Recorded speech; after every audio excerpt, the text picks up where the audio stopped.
Jika ingin ilmu manfaat, penuhilah beberapa syarat. Yang pertama patuh dan taat, yang kedua khidmah yang kuat. Salatullah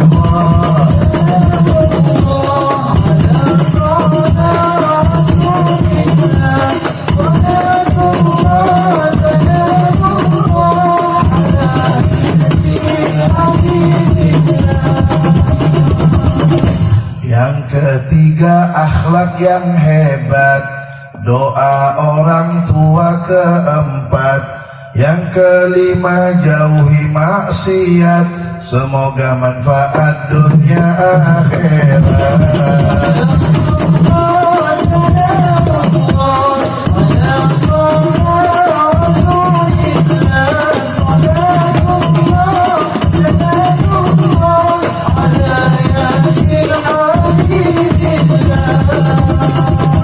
Rasul bersabda, barang siapa yang mengamalkan ilmu yang ada, Allah Ta'ala mewariskannya ilmu yang belum dimilikinya.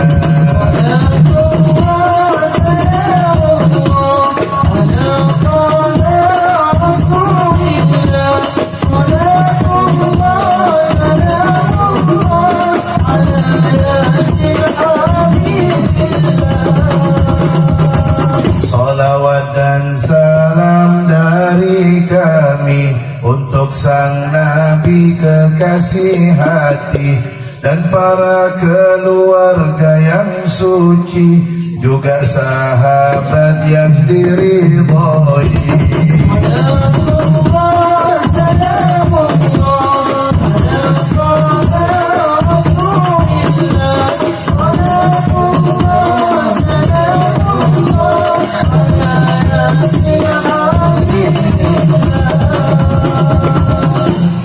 Apa yang mau saya sampaikan nanti itu tadi itu yang saya bacakan qasidah.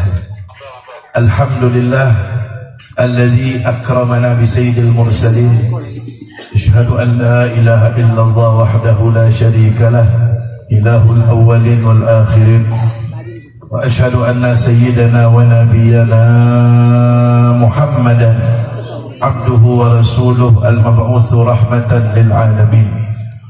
Allahumma salli wa sallim ala sayyidina wa maulana Muhammad imamil muttaqin wa ala alihi at-tayyibin at-tahirin wa ashabihi al-akramin al-muhtadin wa azwajihi at-tahirati ummahatil mu'minin wa tabi'in wa man tabi'ahum bi ihsanin ila yaumiddin. Amma ba'd. Yang sama-sama kita hormati dan yang mulia para habaib zuriat Nabi Muhammad sallallahu alaihi wasallam, para kiai, para ulama, para asatid dan ustazat penerus dakwah Nabi Muhammad SAW, para orang-orang tua, tokoh agama, tokoh masyarakat, wabil khusus mudir hadal ma'had, pimpinan atau pengasuh pondok pesantren Darul Mukhlisin wa Da'wah Ananda Sayyid Ali Ridha bin Yahya beserta saudaranya Sayyid Faiz bin Yahya dan seluruh pengurus pondok pesantren Darul Mukhlisin wa Da'wah serta seluruh panitia yang sudah susah payah berusaha untuk mensukseskan acara yang mulia ini.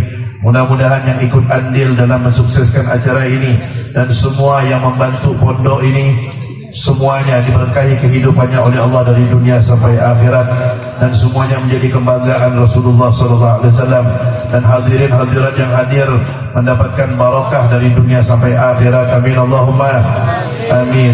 Hadirin hadirat yang dirahmati Allah, pertama-tama marilah kita haturkan puji syukur kehadirat Allah Subhanahu wa taala. Pengantinnya jangan ke sini. Pengantin enggak usah ke sini, langsung. Iya. Kalau ke sini enggak ada gunanya. Badan di sini pikirannya ke mana-mana. Thank you. Allahumma shalli ala sayyidina Muhammad.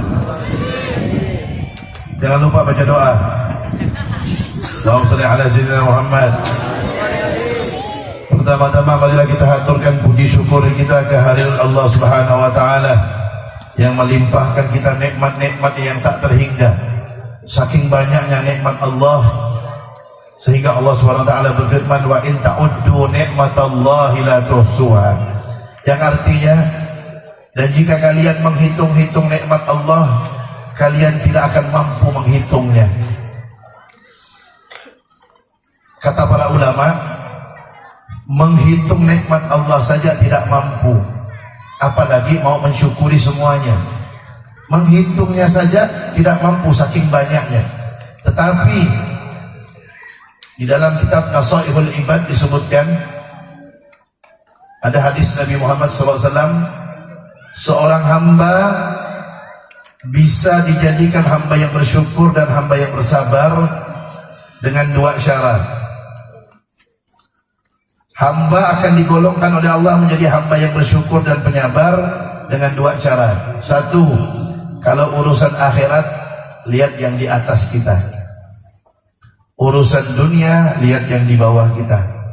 Nanti di akhir ceramah saya akan adakan pertanyaan.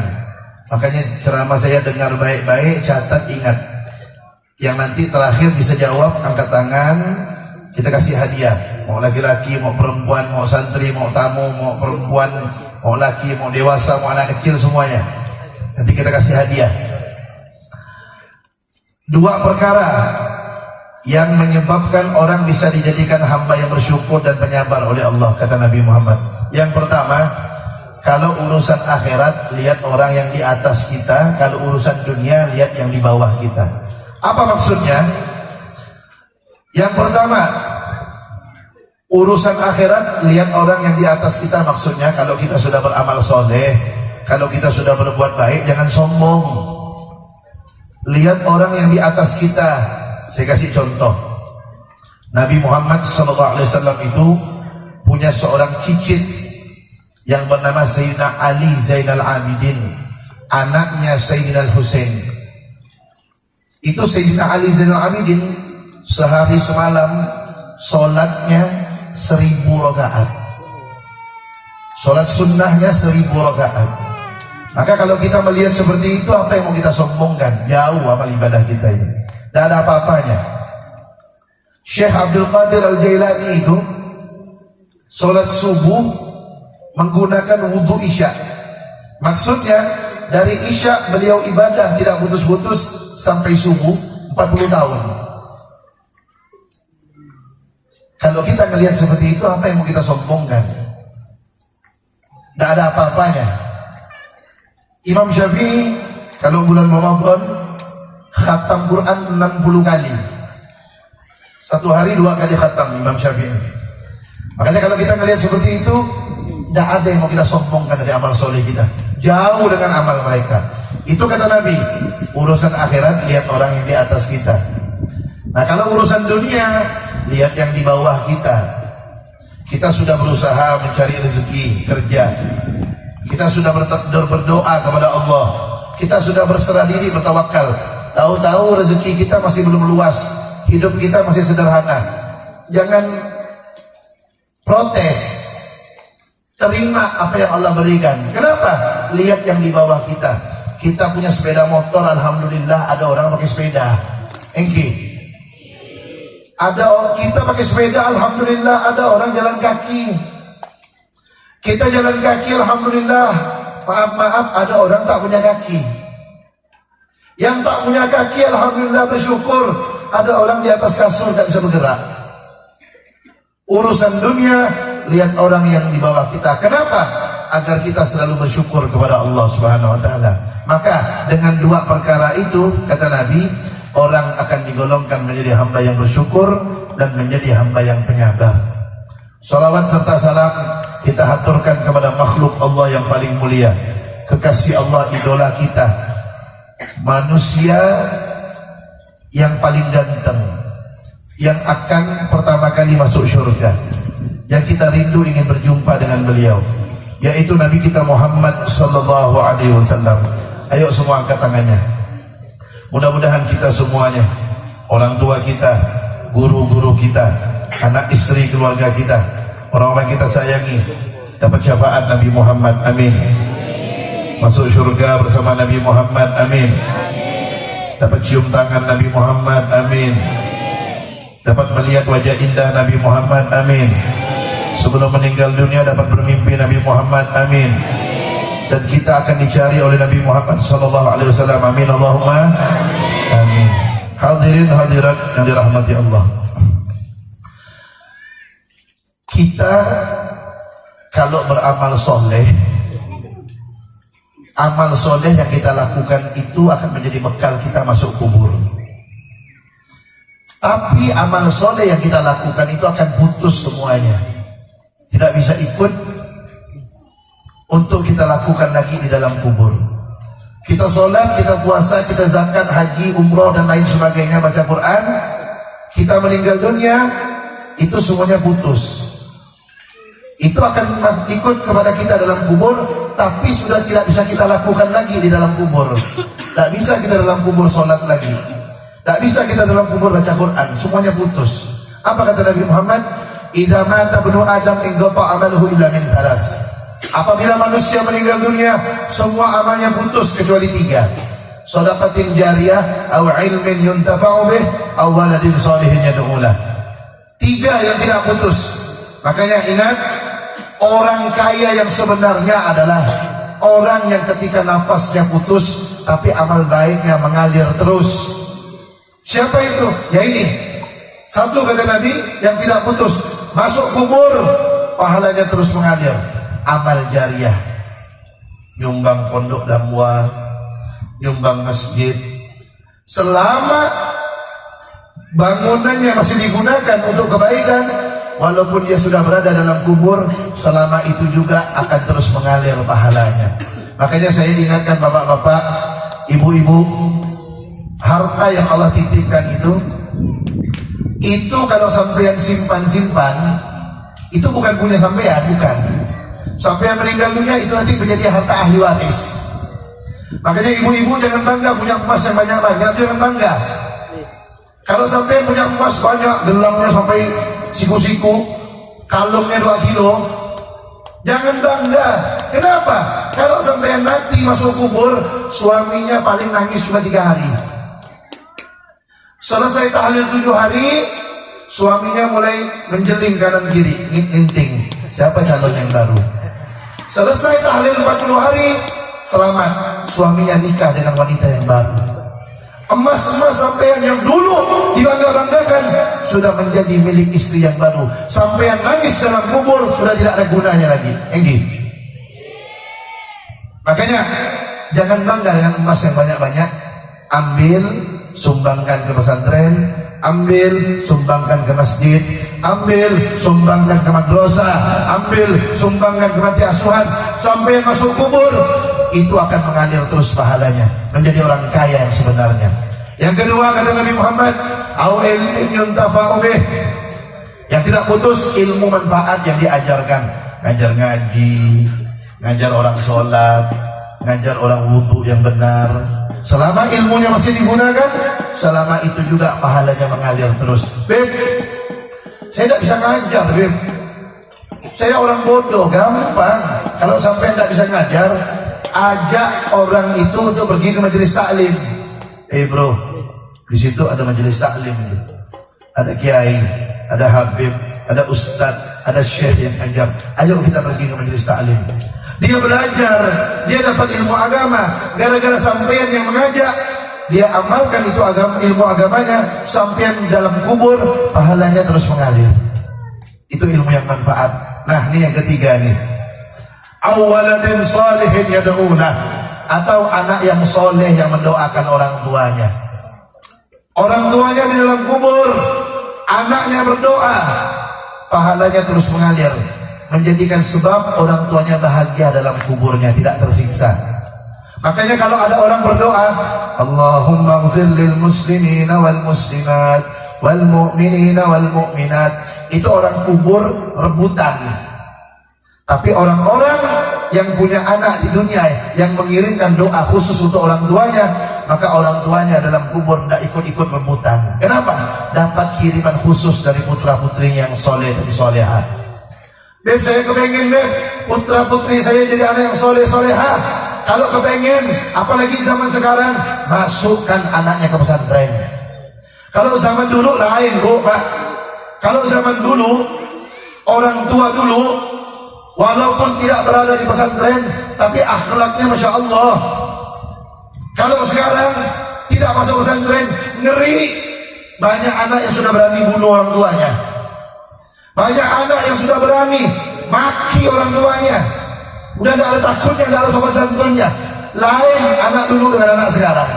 Maka oleh sebab itu, tempat satu-satunya yang paling terbaik zaman sekarang untuk mendidik anak agar menjadi soleh-solehah, pesantren. Beb, saya kepengen anak saya jadi presiden, Beb. Saya kepengen anak saya jadi dokter. Saya kepengen anak saya jadi insinyur. Saya kepengen anak saya jadi anggota DPR. Boleh, tidak apa-apa, tidak dilarang. Tapi masukkan dulu ke pesantren. Kalau sudah ada ilmu agama sebagai dasarnya, dia punya pendidikan ilmu agama di masa mudanya. Kalau dia jadi presiden, jadi pejabat yang baik, jadi pejabat yang mensejahterakan rakyat, bukan pejabat yang korupsi. Kalau jadi dokter yang nolong rakyat, bukan yang dokter sikit-sikit resep belum mati, belum selesai resepnya. Kalau jadi DPR, betul-betul menolong umatnya Nabi Muhammad SAW. Kenapa? Karena punya ilmu agama. Dan kalau dia punya ilmu agama, dia akan tahu bagaimana cara memuliakan orang tua. Bagaimana kalau orang tuanya sudah berada dalam kubur, dia mengirimkan doa, menziarahi orang tuanya. Saya mau cerita sedikit. Sekitar 5 tahun atau 6 tahun yang lalu, saya diundang ceramah ke Mempawah, ya, oleh orang Madura. Umurnya orang Pontianak, umurnya sekitar 60 tahunan. Di dalam mobil, ketika dalam mobil dari Pontianak ke Mempawah, ini bapak cerita sama saya, Beb, saya punya anak 3, Beb, dia bilang. Yang satu dosen, yang satu guru, yang satu pengusaha. Terus, tapi hidup saya tidak bahagia, Beb, dia bilang. Ini pelajaran buat kita ini. Hidup saya tidak bahagia, Beb. Kenapa, Pak? Sekarang saya di rumah hanya tinggal dengan istri saya saja, Beb, berdua. Anak bapak di mana, Pak? Anak saya sudah punya rumah masing-masing, Beb. Di mana rumahnya? Di Pontianak. Terus mereka jarang, Beb, datang ke rumah saya. Kalau datang sebulan sekali, syukur-syukur, Beb, kadang tidak datang. Itu pun kalau sebulan sekali datang, Beb, ke rumah, itu cucu-cucu saya, Beb, nggak mau dekat dengan saya. Saya gendong tidak mau. Kenapa? Karena mereka jarang ketemu sehingga tidak akrab dengan saya. Sedih saya, Beb, masa tua saya jauh daripada anak cucu saya. Tidak bahagia masa tua saya, Beb. Tuh, pelajaran buat kita. Kurang pintar apa tuh anaknya? Yang pertama dosen. Dosen kan tahu sendiri sampean. S1, S2, S3, S-teler, S-campur, S-nya banyak. Ini pintar dosen. Anaknya yang kedua guru sekolah umum. Anak yang ketiga pengusaha. Tapi orang tuanya hanya hidup berdua di rumah, jarang dikunjungi oleh anak-anaknya. Itu orang tuanya masih hidup, anaknya udah lupa. Bagaimana kalau orang tuanya sudah masuk kubur? Itu yang mau dibanggakan, pendidikan umum. Ini kejadian nyata ini. Makanya kalau sampai tidak mau seperti itu, didik anaknya dengan pendidikan ilmu agama, sehingga nanti di masa tua dia tidak lupa untuk membahagiakan kita. Dia datang kepada kita, dia silaturahmi kepada kita, bukan sebulan sekali, sepekan berapa kali dia datang, sehingga masa tua kita bahagia, dekat dengan anak cucu kita. Nanti kita masuk dalam kubur, dia tidak lupa ziarah ke kuburan kita. Dia tidak lupa mengirimkan untayan doa bacaan Al-Quran untuk kita. Dan di akhirat insya Allah nanti dia akan menggandeng tangan kita masuk ke surganya Allah Subhanahu wa ta'ala. Nah, kalau anak sudah dimasukkan pesantren, perhatikan, ngedi, kalau anak sudah dimasukkan pesantren, bagaimana biar ilmunya manfaat dan barokah? Tadi yang saya sampaikan qasidahnya itu, jika ingin ilmu manfaat, penuhilah beberapa syarat. Yang pertama patuh dan taat, yang kedua khidmah yang kuat. Jadi kalau anak masuk pesantren, ilmunya ingin barokah manfaat, harus ada 5 syarat ini. 1, harus patuh dan taat, bukan belajar yang rajin, bukan. Kalau mau ilmunya barokah manfaat di pesantren, 1 syaratnya ilmu dia harus patuh dan taat di pondok pesantren. Guru suruh tidur, tidur. Guru suruh belajar, belajar. Nurut aja. Guru suruh bersihkan kamar mandi, bersihkan. Guru suruh main, main. Guru suruh ke masjid, ke masjid. Taat, patuh, barokah manfaat ilmunya. Ini dulu ini Ananda Sayyid Ali Ridho bin Yahya ini dulu di pondok patuh taat, masya Allah. Lihat tuh ilmunya manfaat barokah. Ikut aturan pondok. Itu yang pertama. Makanya ibu-ibu, bapak-bapak, kalau izin sama guru, kalau guru bilang jangan izin, biar aja di pondok, nurut, jangan paksa. Oh Beb, gak bisa Beb, ini begini Beb. Kalau gitu orang tua udah susah, dah. Susah mau berkah manfaat ilmu anaknya. Kenapa? Anda ikut aturan guru. Makanya lihat orang-orang dulu, bagaimana anaknya mondok itu sukses. Kalau sudah menyerahkan anak, udah 100% diserahkan anaknya. Kiai, Habib, Syekh, Ustadz, ini anak saya serahkan ke sampean, tolong didik, sepenuhnya saya serahkan, saya ikut aturan pondok. Begitu, taruh jadi anak yang benar anaknya. Tapi kalau nggak taat, ikut ngatur-ngatur pondok, nggak mungkin berhasil tuh anaknya. Itu syarat yang nomor 1, patuh dan taat kepada aturan pondok. Yang kedua, kalau ingin anaknya sukses berhasil, barokah manfaat ilmunya, khidmah yang kuat. Khidmah itu artinya ngabdi, ngabdi di pondok. Disuruh lepas rumput, lepas. Ada sampah, pungut. Kotor pondoknya, ambil sapu, pel. Yang namanya ngabdi di pondok itu bukan harus di rumah guru, tidak harus. Yang namanya ngabdi di pondok, walaupun dia tidak disuruh ngabdi di rumah gurunya, tidak dipanggil oleh gurunya untuk ngabdi di rumah gurunya, lihat sampah diambil, lihat yang kotor-kotor disapu dibersihkan, lihat WC kuning ambil sikat disikat, diam-diam dia hikmah. Di situ ada sir, ada rahasia keberkahan ilmu di situ. Ngabdi sama guru. Lihat cerita kiai-kiai terdahulu tuh, bagaimana biar ilmu mereka berkah manfaat. Ngabdi sama gurunya. Makanya Bu, Pak, saya ingatkan, kalau anak-anak sampean di pondok disuruh kerja sama gurunya, jangan protes. Anaknya disuruh ngecor, anaknya disuruh ngaduk semen, anaknya disuruh ngangkat batako, jangan protes sampean. Disitulah ada rahasia keberkahan untuk anak-anak sampean. Sebagaimana kiai-kiai terdahulu dapat barokah dengan cara yang seperti itu, ngabdi sama gurunya. Yang ketiga, kalau ingin ilmunya barokah manfaat, akhlak yang hebat.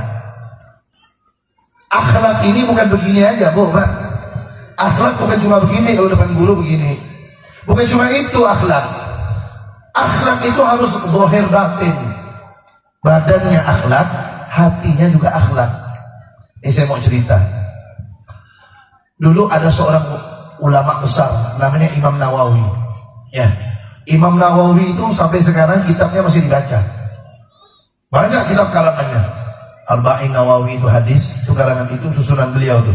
Kitab Al-Adhkar, kitab Riyadhus Shalihin, kitab Minhaj, kitab Syarah Sahih Muslim yang 10 juz itu beliau yang mencarahkan. Itu Imam Nawawi. Kalau sampean mau tahu kenapa ilmunya barokah manfaat, nih bagaimana akhlak beliau kalau belajar. Ayo santri, contoh nih Imam Nawawi kalau belajar. Beliau setiap mau ngadep gurunya, beliau ambil duit, beliau sedekah, kemudian beliau angkat tangannya, beliau doa. Apa doanya beliau? Perhatikan, ngerti-ngerti. Apa doanya Imam Nawawi sehingga ilmunya barokah manfaat sampai sekarang? Itu beliau angkat tangannya setelah bersedekah, beliau doa begini doanya. Allahumma astur aiba syaikhi anni wa la tuzhib barakata ilmihi minni. Apa artinya? Ya Allah, tutuplah kekurangan guruku dari pandanganku, dan jangan hilangkan barokahnya untukku, kata beliau. Beliau doanya dua, ya Allah, jangan tampakkan kekurangan guruku di mataku, dan jangan hilangkan barokahnya untukku, barokah ilmunya untukku. Loh, kenapa beliau doa seperti itu? Beliau tidak mau melihat kekurangan gurunya, karena kalau seorang murid sudah melihat kekurangan gurunya, maka nanti hatinya kurang hormat, kurang takzim. Kalau kurang takzim, kurang hormat, kurang juga barokah yang dia dapat.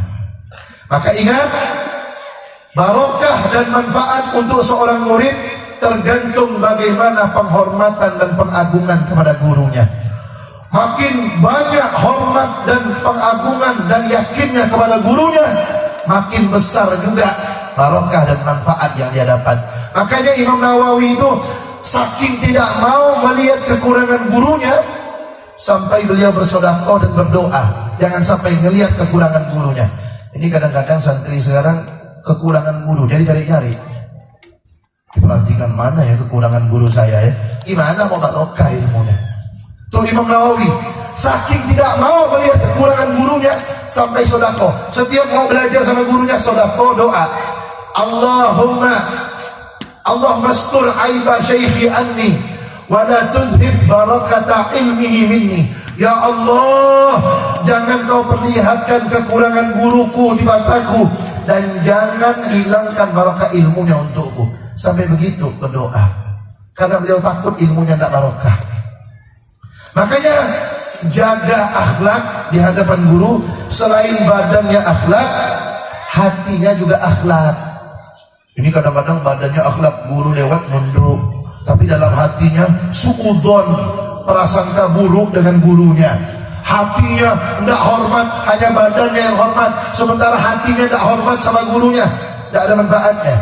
Kalau mau akhlak, akhlak secara zahir badannya, secara batin hatinya juga. Makanya saya ingatkan nih buat para santri khususnya, kalian ini nih akhlaknya. Kalau kalian ketemu seorang wali Allah, wali Allah, sama guru kalian di sebelahnya. Ini ada wali, ada guru kalian di sebelahnya. Kalian cium tangan siapa dulu? Cium tangan guru kalian dulu. Guru kalian dulu yang kalian cium tangan, baru kalian cium tangan wali Allah. Begitu akhlak yang benar. Kalian harus meyakini bahwa guru kalian ini lebih mulia daripada wali tersebut. Wali itu mulia, tapi harus kalian yakini, ini guru kalian harus kalian yakini lebih utama, lebih agung daripada wali tersebut. Begitu seorang murid yang benar. Ini kadang-kadang ada guru, ada wali. Walinya dikejar, gurunya udah bilang, nak jangan salaman nak. Nggak didengar omongan gurunya, tetap kejar wali. Itu bukan dapat barokah ini. Kualat ngejar barokahnya wali, nggak hormat, nggak taat sama gurunya, nggak ada akhlak seperti itu. Makanya nomor 4, kalau ingin nomor 3, kalau ingin ilmunya barokah manfaat, jaga akhlaknya. Imam Syafi'i, tahu sampean Imam Syafi'i yang kita ikut mazhabnya, Imam Muhammad bin Idris Asy-Syafi'i. Bu, Imam Muhammad bin Idris Asy-Syafi'i itu punya murid banyak, Bu. Banyak muridnya. Salah satu muridnya namanya Al-Imam Al-Buwaiti. Imam Al-Buwaiti itu isim tasghir daripada Bati. Bati itu artinya lemot. Dia ini bukan lemot lagi, Buwaiti, sangat lemot hafalannya. Jadi kalau ngapal, ini muridnya Imam Syafi'i yang bernama Al-Imam Al-Buwaiti ini, kalau ngapal, beliau baca 200 kali, beliaunya belum hafal, tetangganya hafal, yang dengar bacaan beliaunya. Saking lemotnya hafal beliau. Kalau belajar susah paham, kalau ngapal susah ngapalnya. Tapi beliau paling banyak khidmah, ngabdi sama Imam Syafi'i. Beliau yang paling bagus akhlaknya kepada Imam Syafi'i, Imam Buwaiti. Hafalannya lemot, pemahamannya lambat. Singkat cerita, setelah Imam Syafi'i meninggal dunia, sampean tahu siapa yang menggantikan Imam Syafi'i mengajar? Bukan murid-muridnya yang pintar-pintar itu, bukan. Yang menggantikan posisi Imam Syafi'i mengajar Al-Imam Al-Buwaiti. Padahal kalau dibikin tidak masuk akal, ngapal 200 kali tidak hafal-hafal. Tapi kok bisa gantikan Imam Syafi'i mengajar? Kenapa? Dapat ilmu ladunni dari Allah Subhanahu wa taala. Allah kasih dia ilmu tanpa belajar. Ilham, Allah kasih langsung ilmu. Sebab apa? Sebab khidmah, ngabdinya dan akhlaknya yang hebat kepada Imam Syafi'i. Makanya saya ingatkan nih anak-anak santri, ya kan biasanya kalau hafal lagi dipanggil nanti sang juara, ya bintang pelajar, siapa juara 1, juara 2 dan seterusnya. Yang tidak juara-juara jangan kecil hati, jangan. Sampean anak-anak, kalau kalian nanti tidak dipanggil namanya juara, jangan kecil hati. Itu yang juara 1, juara 2 itu juara pondok. Tapi juara yang sebenarnya adalah yang nanti ketika pulang ke rumah, di pondok dia tahajud, di rumah dia tetap tahajud. Itulah sang juara sejati. Di rumah nanti dia pulang ke rumah, dulu di pondok dia rajin baca wirid, di rumah tetap baca wirid. Di rumah di pondok sholat duha, di rumah sholat duha. Di pondok 5 waktu berjamaah, di rumah 5 waktu berjamaah. Di pondok setiap hari baca Quran, di rumah dia baca Quran. Walaupun di pondok dia tidak juara, dialah sang juara sejati. Kenapa? Ilmunya dia amalkan, ilmunya manfaat. Ya, apa kata Al-Habib Abdullah bin Husain bin Tahir?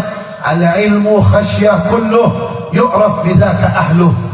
Ilmu itu hakikatnya adalah mengajak orang untuk takut kepada Allah, dan dengan itulah orang yang punya ilmu dapat dikenal. Jadi kalau sampai mau tahu siapa orang yang ilmunya barokah manfaat, tandanya cuma satu saja. Sampai kalau mau tahu ini orang ilmunya barokah manfaat apa enggak, tandanya cuma satu, dia takut enggak kepada Allah. Kalau dia takut kepada Allah, takut meninggalkan sholat, takut durhaka sama orang tua, takut melawan orang tua, takut kepada Allah, ilmunya barokah manfaat. Walaupun di dalam pondok dia tidak juara, tapi walaupun dia bintang pelajar, nilainya paling tinggi di pondok, tapi di rumah tidak sholat, durhaka sama orang tua, berani melawan orang tua, tidak mau baca Quran, tidak mau mengamalkan ilmunya waktu di pondok, tidak diterapkan di rumah, walaupun nilainya paling tinggi, ilmunya tidak barokah manfaat. Hanya pintar tapi tidak barokah manfaat ilmunya. Makanya ingat, nanti adik-adik yang pulang ke pondok ini, anak-anak kalian itu pulang ke pondok, anak pesan 3. Ibu-ibu yang wali santri, saya pesan 3 untuk yang balik dari pondok ini liburan.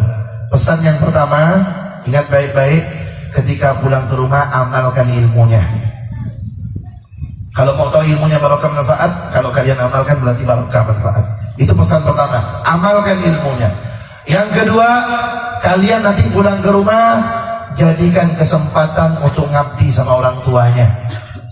Kalau disuruh orang tuanya nurut, kalau orang tuanya capek pijitkan, bantu orang tuanya di rumah. Kalian di pondok tidak bisa ngabdi sama orang tuanya. Nah, kalian liburan ini jadikan kesempatan untuk ngabdi sama orang tuanya. Yang ketiga, pesan sebelum pulang ke rumah, nanti kalian pulang ke rumah jangan lupa kalian pulang ke rumah membawa nama pondok pesantren Darul Mukhlisin wad Dakwah. Maka ketika kalian nanti pulang ke rumah, kalian akhlaknya baik, sholat 5 waktu di masjid, nanti orang-orang ngeliat tuh, ya Allah, Masya Allah ya, dulu waktu sebelum pondok dajjal ini, jambu orang suka hilang dicuri sama dia. Sekarang udah mondok, Masya Allah, akhlaknya luar biasa. Mondok di mana itu? Oh, mondok di Darul Mukhlisin wad Dakwah. Dan nanti kita mondokkan anak kita di sana aja. Ini dulu ini bejatnya luar biasa. Sekarang berkat mondok di sana, akhlaknya tambah baik. Udah kita mondokkan anak kita di sana. Itu dakwah namanya. Ya, dakwah dengan perilaku kalian mengajak orang untuk belajar ilmu agama. Kemudian yang keempat, selain taat terhadap aturan pondok, yang kedua, khidmah ngabdi yang kuat di pondok. Yang ketiga, akhlak secara zahir batin. Yang keempat, kalau ingin ilmunya barokah manfaat, doa orang tua yang keempat. Nah, Beb, siapa orang tua? Orang tua itu ada 3 kata Nabi Muhammad. Dalam kitab Ihya Ulumuddin disebutkan, aba'uka thalas, abuka alladhi waladaka, wa abuka alladhi zawwajaka ibnatahu, wa abuka alladhi 'allamaka wa huwa afdaluhum. Ini lagi. Apa kata Nabi Muhammad? Orang tua kamu ada 3. 1, orang tua yang melahirkan kamu, ayah ibu. Yang kedua, orang tua yang menikahkan kamu dengan anaknya, mertua. Yang ketiga, orang tua yang mengajarkan kamu ilmu agama. Dan yang nomor 3 ini yang paling mulia kata Nabi Muhammad. Siapa orang tua yang paling mulia? Yang nomor 3 kata Nabi Muhammad, yang mengajarkan kamu ilmu agama. Makanya kalau ingin ilmunya barokah manfaat, yang keempat, minta doa sama orang tua. Minta doa sama orang tua yang melahirkannya, ayah ibu. Dan minta doa sama kiai, sama gurunya. Kalau kalian santri-santri belum ada mertua, berarti orang tua kalian sementara masih 2 sekarang, ayah ibu dan guru. Bu, Pak, saya ingatkan, sampean yang mondokkan anaknya di pondok, jangan nitipkan anaknya kayak nitip kambing. Anaknya dititipkan, habis itu udah muncul-muncul orang tuanya hilang, tidak pernah datang. Jangan datang ke gurunya, silaturahmi. Habib, kiai, ustadz, ini anak saya tolong doakan. Ya, sampai nih anak-anak nih santri, selain minta doa sama orang tua aslinya, orang tua ibu bapaknya, minta juga dengan orang tua yang paling afdol, paling utama, gurunya. Minta doa. Ustadz, kiai, hafalan saya lemot, hati saya galau, pemahaman saya lambat, tolong doakan, mudah-mudahan saya dapat ilmu barokah manfaat. Minta doa. Bu, minta doa sama guru, silaturahmi. Dan jangan lupa kalau datang ke guru bawa hadiah. Kenapa bawa hadiah? Biar rezekinya sampean barokah. Ini kadang-kadang santri kalau minta barokah sama kiainya, Pak Ustadz, Kiai Habib, minta barokahnya, minta sarungnya. Itu bukan minta barokah, ngerampok itu.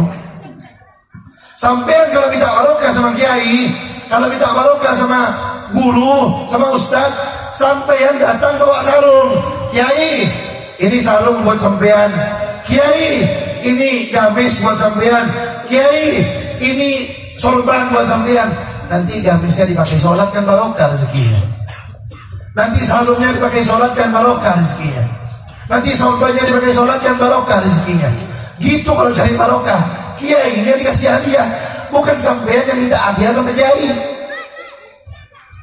Tapi kalau orang Madura saya tidak khawatir. Kalau orang Madura memang kebiasaan dari dulu, kalau sowan sama kiai pasti kasih hadiah.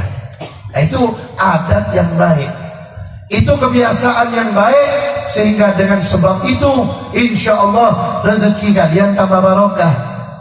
Ahlan wa sahlan.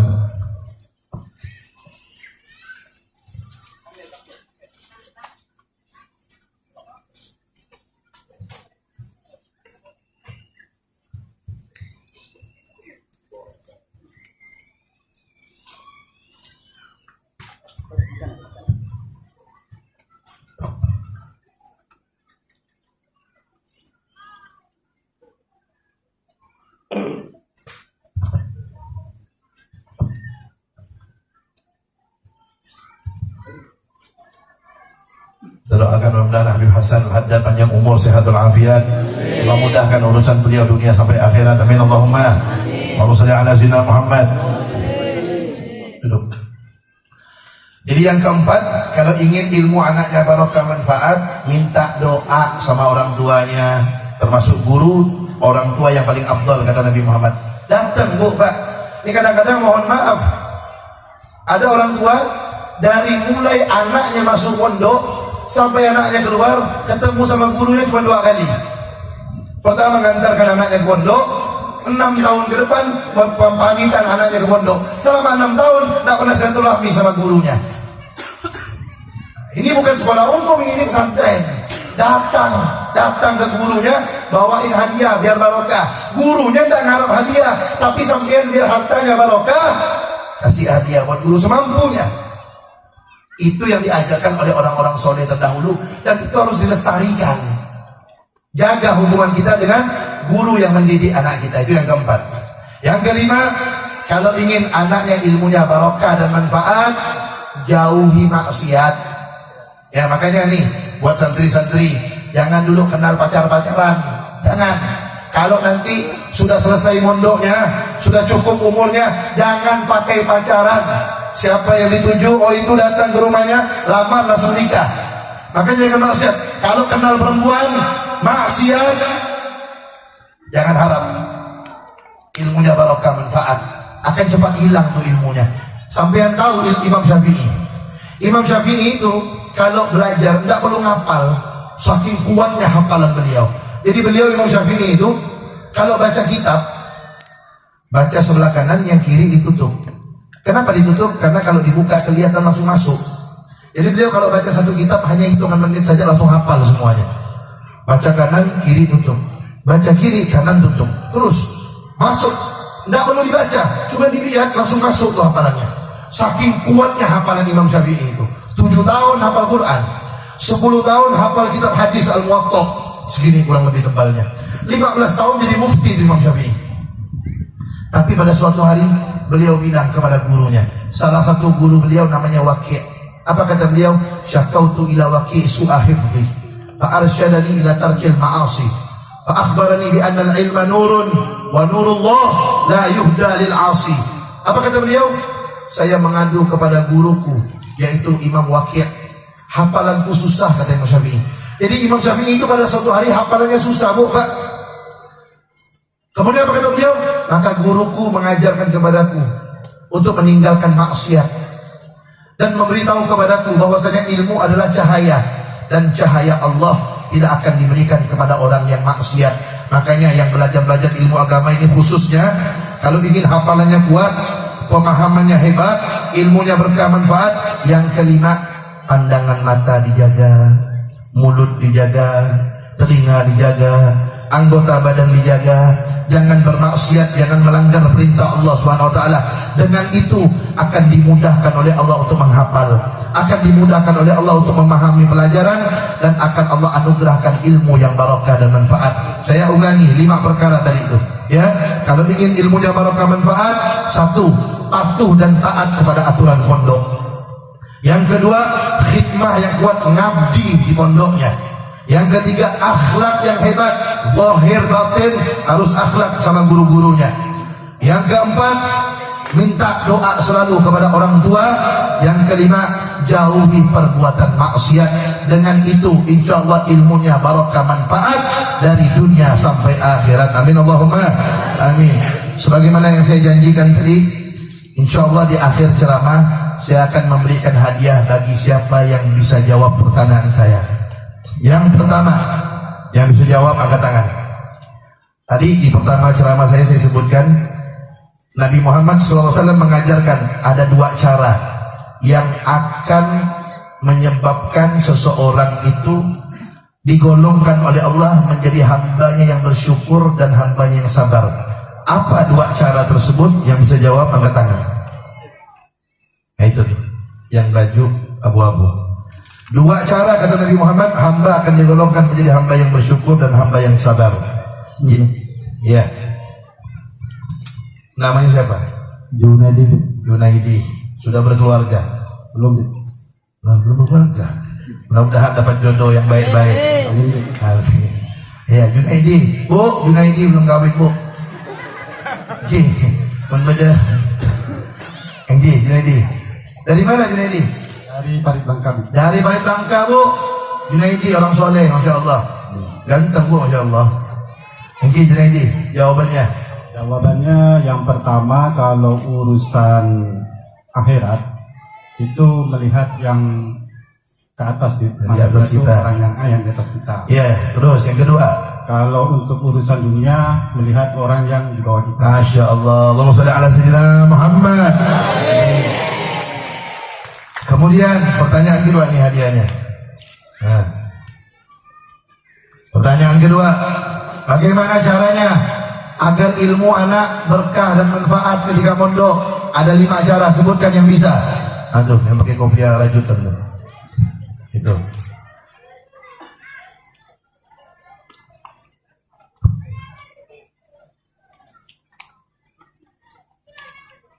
Bismillahirrahmanirrahim. Untuk yang pertama itu, namanya siapa? nama saya Muhammad Irwan. Muhammad Irwan, sudah nikah? Belum. Umur berapa? Umur masih 22. Boleh. Tinggal di mana? Tinggal tugasan dari Madura. Nah, nih tugasan nih. Nah, umur 22 nih. Insyaallah cakep, senyumannya manis. Ya, terus. Yang pertama itu taat, yang kedua hikmat, yang ketiga itu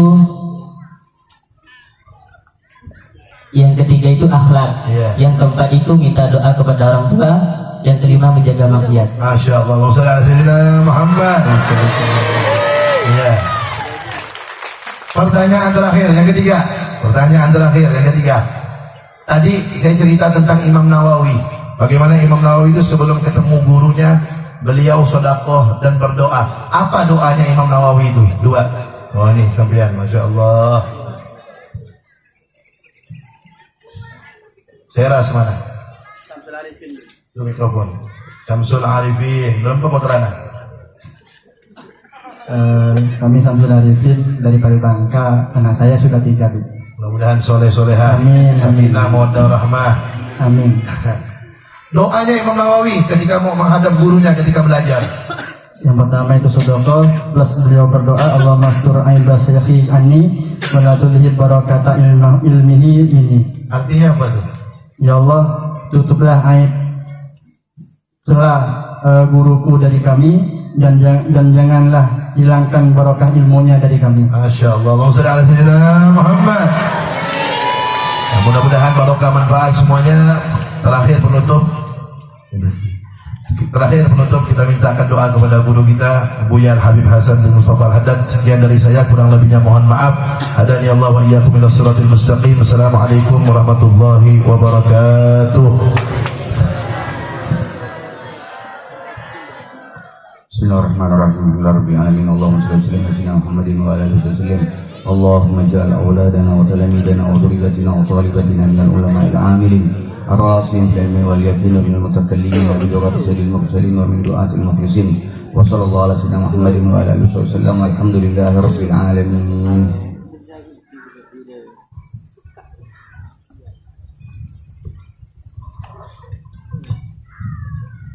Baik, terima kasih kepada Ustaz Al-Habib Abdurrahman bin Ali Al-Mutahhar atas nasihat-nasihatnya yang telah disampaikan kepada kita.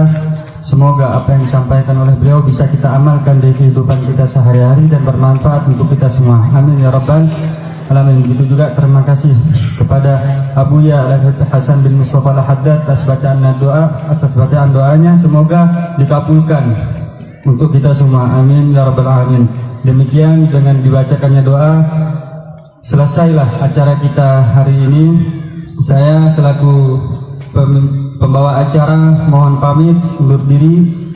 Sekian, wassalamualaikum warahmatullahi wabarakatuh. Sallallahu alaihi Nabi Muhammad.